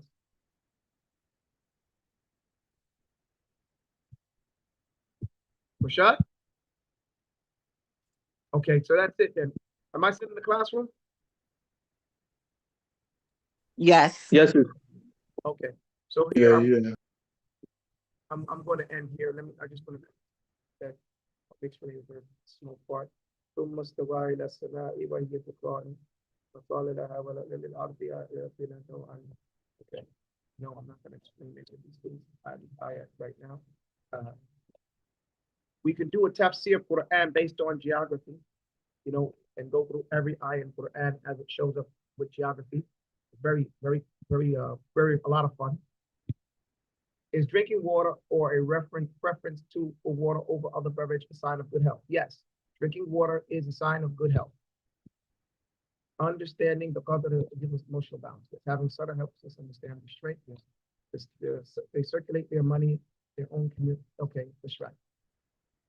Full price. A woman runs her home in a certain way regarding routine and rules with the children. Then when her husband is present, he disrupts this unintentionally. How can she deal with this without offending, disrespecting him, and still keep the routine the same in the house? It's very important for her because she needs her time and privacy, but the husband doesn't seem to understand this. And also, if a woman sometimes needs to turn to herself without her children, is it permissible for her to go to the shops alone sometimes without a mahram? Or is this wrong to want to break from her children? Okay, this is a very important question. Alhamdulillah Rabbil Alameen. Number one, a man cannot be disrupting the order in his own home. It's his home. The order is based on what he wants. Okay? Order in the house is his house. And the woman, the wife, should organize the house around his preferences. He is not an outsider coming into his home, disrupting the order. He is the order in his home. And wives have to realize that. A man should not feel like an outsider when he comes into his home from work. And he should not feel like you were doing, or the wife something different than what he wants you to do. Rather, you should try to understand what is it that he wants, when he wants it, and organize the family around that. When the husband comes home, the wife should get up, stop, off the phone, out the kitchen, out the bedroom, out the shower, anywhere where she's at, and get up and greet him at the door. And she should encourage her children to do the same thing and chastise them if they don't. But she has to be the example to happily greet him at the door and then make the place easy for that man. The alternative you run in is that the man comes in and he feels like an outsider or unwanted in his home, or challenged in his home, and goes someplace else where he feels wanted. Okay? I'm sorry, Sheikh. I got my question. I had a lot of noise around me. All right. Don't ask now. Let me finish. So he's going to go where he feels comfortable. And he should feel comfortable in his home. So you are offending him. You are disrespecting him by making him feel like he's wrong for demanding things to be his way in his house with his children and his wife. Now, when you get your own wife and your own children, then you can do what you want with them. But since that is impossible, then you have to support your husband's way of life and do it the way he wants it done. Next, think about a woman wanting her privacy. Why? I mean, it's true. People need time to themselves to do things and gain habits, hobbies, habits, work with themselves for growth and development. This is definitely true. People do need that me time. And women get less me time than men sometimes, because men take it. We go to work, we come back, or whatever. We're going to find the me time for us. We go to the gym, go to the park, we go to the masjid, we find some me time, even if it's in the car. Women can't necessarily do that all the time because she's a manager. She runs the house. And the children are greatly dependent upon her, sometimes to a fault. So we have to identify a few ways of solving that. One of the ways of solving that is get them some business. Have those children learning some hobbies. No free time. TV and internet is not the best. Well, maybe TV is good if you have them watching healthy programs, educationally fun programs. TV is not just, let them have some fun. No. Let them have some education. Their childhood is for education, for training. They should be watching things that enhance their minds and give them growth, not the stupid things that have nothing to do, and you wonder why they get these bad habits, because we're allowing them to watch programs that are not appropriate for them and not good for their growth. Number one. Two, get them some hobbies. Get them some puzzles. Get them some books. Make them write book reports outside of school. Get them some history books. Get them some tutors that teach them kung fu, or teach them how to use a sword, or teach them how to swim, or teach them how to shoot a bow and arrow, or teach them how to ride a horse. They should be doing those particular activities. And when they're busy doing that, you got some time to yourself, because they're training. They're learning how to do things. And this is why you see other people giving their children musical instruments to learn, but they're developing a skill. Of course, I don't suggest that, because that's not what we do. You can turn them over to the Hafiz so they can memorize Qur'an. They could be doing that. Don't give them a minute. Make them go to bed tired. Okay? Make them go to bed tired. Come home hungry. They will appreciate their childhood. They will have developed all that stuff. That's what you need to do as a number one thing. This will give you a few minutes more than what you're getting. Number two, get you some business. Start reading some books. If you're not reading at least one book or a couple of 100 pages of reading a week, you are not healthy. Not mentally, you're not getting any time to recreate yourself. And it doesn't have to be a self-help book. It could be a James Patterson. It could be any book. It could be a Abu Taubah book about, different stories, Dib and Field and a bunch of grapes, or different books that you read for enjoyment. Okay? Also, give you time to work out. You develop some hobbies too. Maybe you make some couches. Maybe you make bake some cakes or some cookies or whatever it is. Maybe you do kung fu. You go learn how to horse ride and these things. But develop skills. This gives you enjoyment, developing these skills. And that'll give you a few more minutes. As for this thing of going out by yourself without your children is one thing, but by yourself, no. It's very dangerous nowadays for a woman to go out by herself. I do not notice they're kidnapping people, that they're eating people, that Muslims are being targeted, especially Muslims who are alone. Muslim women in particular are being targeted. Don't be amongst those people who thought, not me. Okay? So you need to have some people in numbers with you as a better protection. The wolf always gets the sheep that's the furthest from the herd. Never gets the sheep that's in the middle of the herd. So don't do it. Don't sneak off. Don't go where you're not supposed to go and when no one knows where you're at, because if something bad happens to you, no one can do anything to it. So men are overly protective in the eyes of women, but that's because men know men. And men know that we're not being overly protective. We know it can happen in a minute, in a New York minute. And then our whole life changes. You don't want to wait to get traumatized to understand. So, alhamdulillah rabbil alameen, may Allah make it easy. And there's another answer to this as well. Encourage your husband to get married to another wife. That will also give you some free time to yourself as well. One of the benefits of polygyny, or some of the benefits of polygyny, is it gives the wives time to themselves. Normally women are introverts. Either an introvert, doesn't mean that she's not outgoing, but it means that she needs some time to herself after being outgoing. She likes to have some time in the home, and Allah's message that make her home spacious. Okay? Which is another thing you could do. You can empty out your house and get rid of all the junk in your house so you have more space in your house.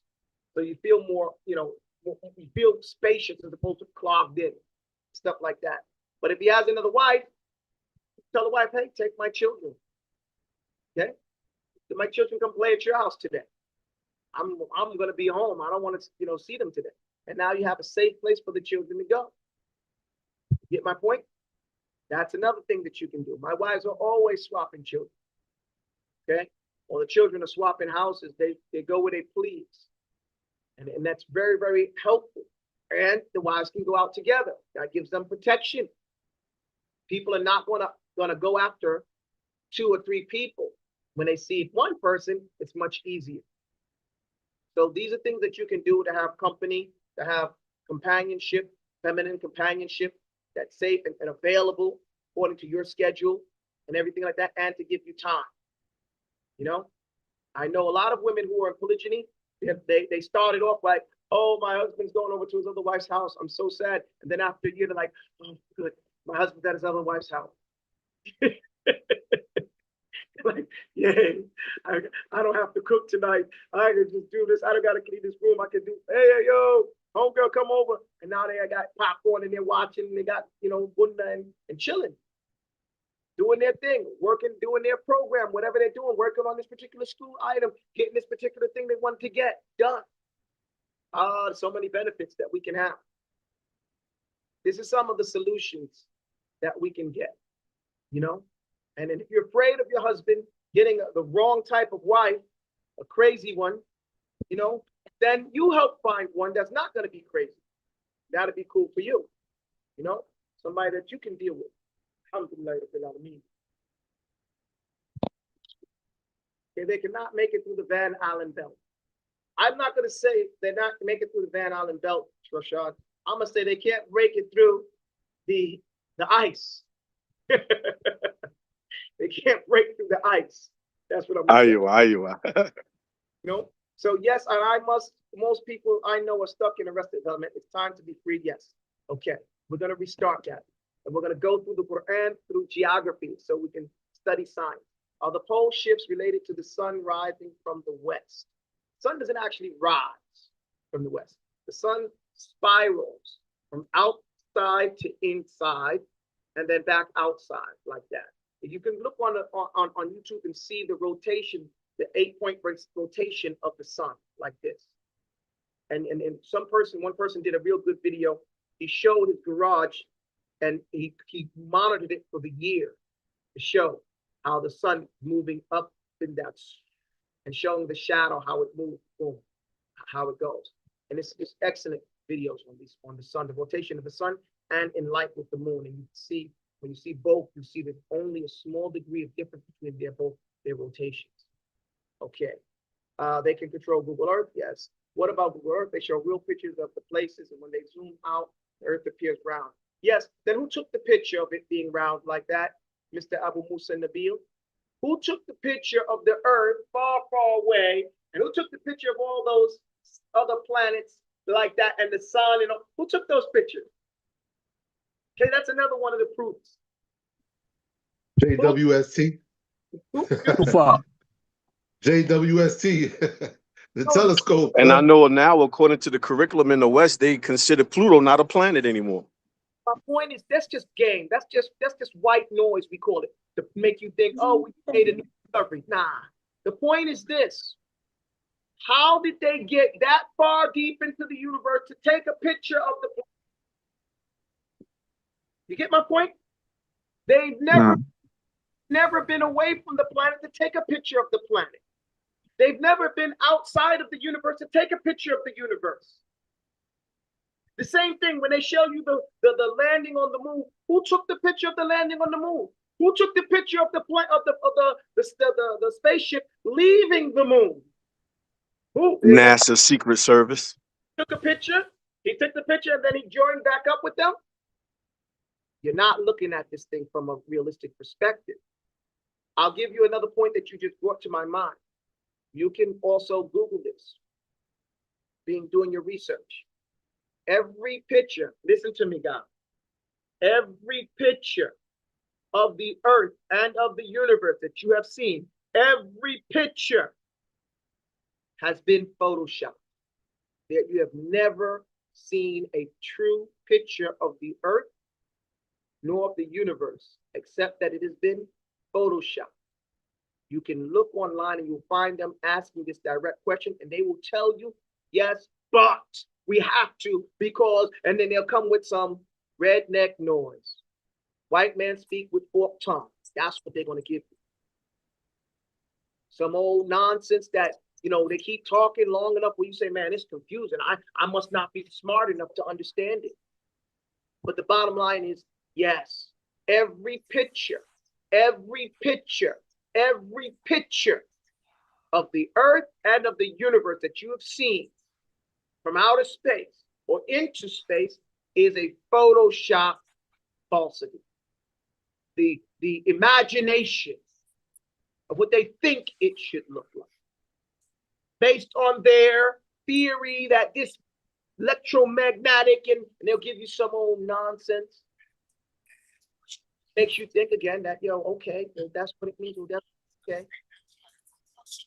Bottom line is you ain't seen nothing that was true. They show you real pictures of the place. They don't show you no real pictures of nothing. Not from outer space. Cognitive dissonance is a different thing. Cognitive dissonance is where your heart and your mind are arguing. Your heart is saying this is right, and the mind is saying, but we should do this. And that's because the mind in the head, its only job is sensory what do you call it? Bringing in the sensory input and computing it, figuring it. The mind is for figuring. The heart is for thinking. The mind figures based on what it sees, hears, smells, touches, feels. And then the pineal gland inside, or the pineal gland, depending on how you pronounce it, you know, is again the stem. That's all tied to the brain in the head. Turn off your microphone. Turn off your microphone. Next, the heart, it's blind. It doesn't need to see any of those things or hear any of those things because it has knowledge that has been given of it in the pre-world before we came here. Iman. That's why the Quran is a dhikr, a reminder. And that's why the Prophet ﷺ told you, istafti qalbak. Look for your istafti, which means seek your fatwa from your heart. If you don't find it in the Quran, if you don't find it in the Sunnah, istafti qalbak. Whatever makes your heart feel at ease, that's the truth. Whatever makes your heart go back and forth, then that is wrong, even if everybody gives you their fatwa against it. So when the heart and the mind are in argument, this is called cognitive dissonance. The heart is saying, I don't like you. I'm telling you, we're not supposed to be doing that. I'm saying we believe in this. You know you got to get out of the bed. And the mind says, yo, look, check it out. See, it's this time. I got 5 more minutes. Or, you know, everybody hits the buzzer and he starts using the reason of all the senses to tell the heart why it wants to do this, that, and the other. And I says, nah, we don't believe like that. We supposed to, you know, we ain't procrastinating. You heard AbuTaubah say we're not procrastinating this year. We done with that. Procrastination's our enemy. Man, shut up. AbuTaubah right here. Buzzer, we going to bed for another 5 minutes. Yeah, but if we do that, we're going to be in bed for another 15 minutes. No, we're not. That's cognitive dissonance. The conversation between your mind, in your head, and your heart, in your body. And usually the heart is the correct one because it goes on belief, what is right and wrong, concepts that it says. And the mind goes by sensory input, what it sees, smells, touches, hears, and feels. Okay, that's what it goes by. So that's what that is right there. And what strengthens the heart is the Qur'an. It also strengthens the mind too, the logic. But the Qur'an is even more strengthened, so the arguments get stronger. Then it starts to use those proofs against the mind. But Allah says this, and the Messenger said that. And then the mind gets beat. But if you don't have any information, any ammunition, then the mind begins to beat the heart. Right? So we know this. This is what that is. Heart, mind. Okay, we said a woman, okay, also a woman type herself. Please, can you explain the verse? There's no such thing as a verse, Misfum Hasanat. It's an ayah, but I will explain it tomorrow if you ask me earlier in the day. Sheikh, why was it said Sheikh bin Baz recanted his statement, the earth is flat? And that's well, when did he recant it? That's the thing to say. I told you they're going to say things like that. Why would he recant something like that, number one, when he's a scholar? Okay? And when did he do that? We have his statement. Why don't we have the language of his recant? Okay? Again, I told you that they're going to try to say he didn't mean it that way, or he took it back later on. What did he take back? That you're a kafir, or that the earth is flat and not moving? Maybe he took back, if you want to say, oh, they're not kafirs. But did he take back that the earth is flat and that's our aqidah? And whoever doesn't have that is wrong, even if he doesn't want to call him a kafir? No, we don't even have the recantation. Tell them, whoever said that, show and prove. Show us the statement where he recanted. We have the statement where he said it. And then ask also, did Ali Sheikh take it back as well? You know? No. And what did they take back, if anything? That it's not true, or that they're not kafirs. And the only reason he would say they're not kafirs is because ignorance of the law is an excuse of the law. So we're not going to say this person's a kafir because he doesn't know any better, but his intention was that those who know and read the ayat in the Quran, this person is obviously done. Okay, or he's a kafir if he rejects the fact that the earth is not moving and it's flat and Allah made it immobile. Point is, we don't have this. We do have the statement though. What do we do with the statement? Okay, so here we have that. And you see they're not saying he didn't say it. So think about that. What would produce a sheikh like Sheikh bin Baz, the chief mufti of Saudi Arabia, and the only one not to be a relative of Muhammad ibn Abdul Wahhab in Saudi history, to make it to the chief mufti. And one of the greatest shuyukh of our era. He says that the earth is immobile, not moving. Whoever doesn't believe in that, holds otherwise, is a kafir. And let's say he says not their kafir. Let's say that. But at least they're wrong. Is that fair to say? Because I'm not saying they're kafirs either. I'm just saying they're ignorant. A country gives a woman monetary child benefits for the children she births. The husband doesn't work. So he takes that money from her and says that it's his providing for her and the children. The wife feels wrong and that she should work and spend from his wealth on her. Is she wrong? Yes, she is 100,000% wrong. Okay? And this is a serious issue. Why do you think the government gives it to the wife or the mother instead of the father? In order to, what do you call it, disrupt the family. Okay? To destabilize the order in the family, they give the money to the woman. But they charge the man in all other cases as being the breadwinner, as the one to provide. But they give the provision to the woman. They're doing this to destabilize the home. However, Islam prevents you from taking that money and saying it's yours. Why? Because as she stated here, the government gave the money to her for her children. She says she birthed them. Are they your children or are they his children? They're his children. According to the Sharia, and according to the laws of this land or these lands, I don't even care about the laws of Islam. According to Islam, those are his children. Even in common sense, when you're pregnant, they don't say, oh, it's your baby. They say, whose is it? Along with the fact that you're carrying it. Whose baby is it? You say, that guy. It's his baby. Okay. Whose name do they have? Who named them? Him. They're his children. In the Sharia, women are never put in charge of the money that is for the children. And any money that is allotted to children is given to the father of those children to do what he means with it. Allah's messenger said, you, talking to the child of a man who complained about a similar thing, saying that my father takes all my money. And sometimes he doesn't even spend it on me. He gives it to my aunt and takes care of other family members. And the Prophet ﷺ said, you and everything you own belongs to your father. All the financial wealth of the children is the possession of the father to the day he dies. He has the right to take the money. I was in Turkey and there was a grown man with me in the car. And I was with another sheikh. He's the sheikh of Tafseer in Bursa. And he didn't like something that his son had done. He said, if you don't do what I told you to do, because he told his son to do something, son didn't do it, thinking that he's more grown than his father. He said, I will tell your job, that fact that you work at, to give me all your wages from now on, and you will never see your wages from that job again. That's from an Islamic country.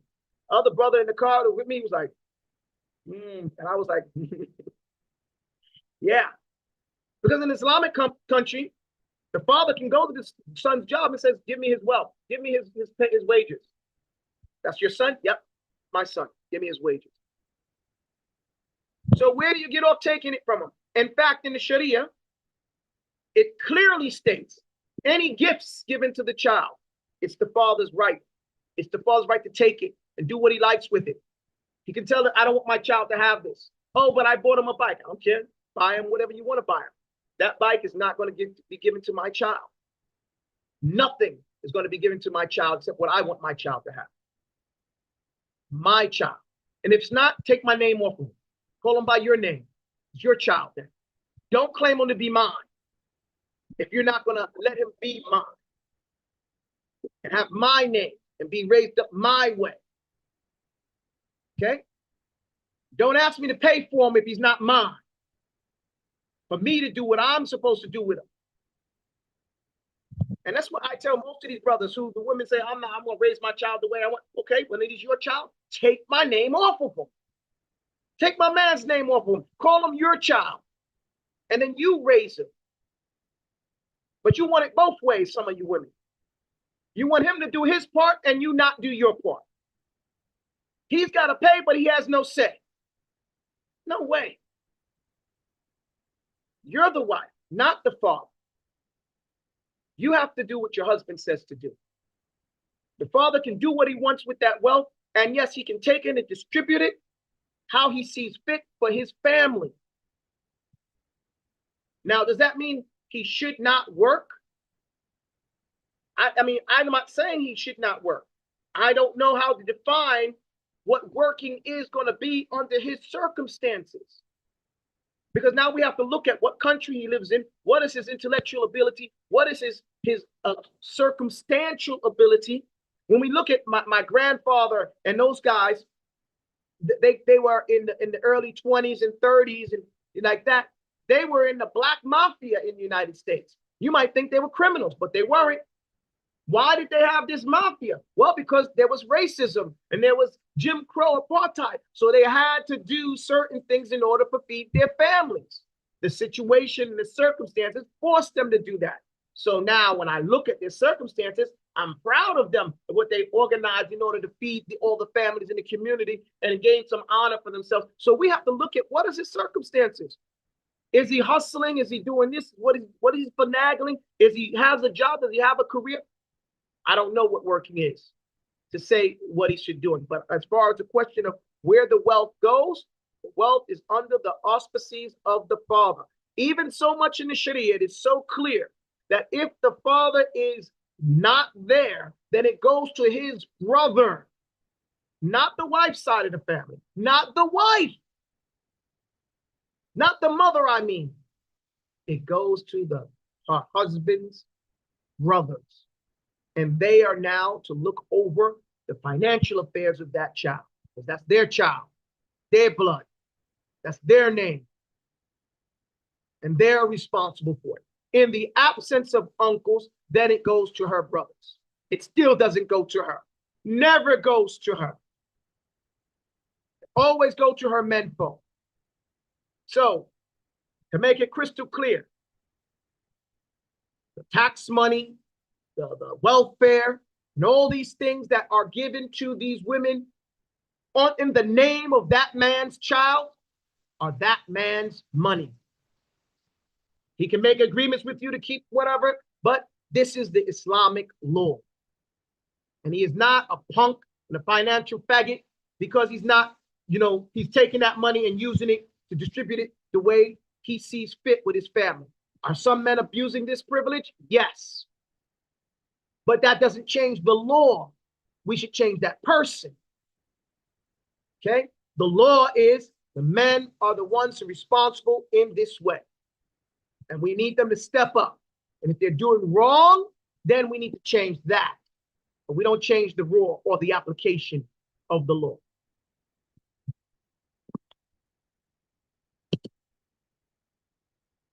If I'm honest, the Arrest Amendment gets in the way, but I love it. Okay. It's laughable now. Agreed. For your advice, curriculum is their theories. Yes. That's why I say to some people, why send your child to their schools? Just for them to mix them up. Is this Nafsul Lawama? I don't remember what that is. I mean, I know what Nafsul Lawama is, but I don't know what you're referring to, and we'll have to do it later. But what if the father does zulm? Cognitive dissonance. Oh, no. Let me finish here. Okay, but we'll talk about it later. But what if the father does zulm with the wealth? Then we correct the father. Don't change the law. Then we deal with the father. Okay? We approach that man and say, look, you were doing wrong. You were doing the Sharia wrong. Don't say that we don't start breaking the law ourselves. Right? So that's the answer is to correct it.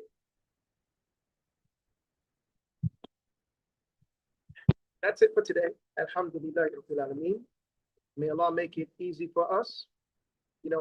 We see that our problems can only be solved by a community. Even the issue that we're talking about with a man taking the wealth and not doing well by it, doing well by it, or misappropriating it for things that are not good, then this is also can be solved by community. Community. You know, we've been created to live in communities. And that's where our strength is. The believers are supporters of one another. May Allah allow us to support each other well and not create boom for each other. Ameen. ربنا افرغ علينا صبرا وثبت اقدامنا وانصرنا على القوم الكافرين. I appreciate your patience with me, and I hope to see you guys tomorrow. صلى الله وسلم على رسوله الكريم.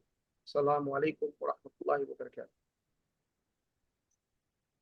وعليكم السلام ورحمة الله وبركاته. بارك الله فيكم إن شاء الله تعالى يا أخي. السلام ورحمة الله وبركاته. وعليكم السلام. وعليكم السلام.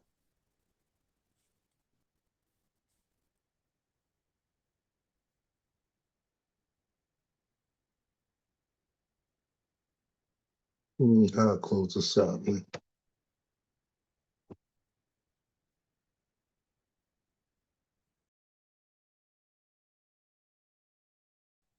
you say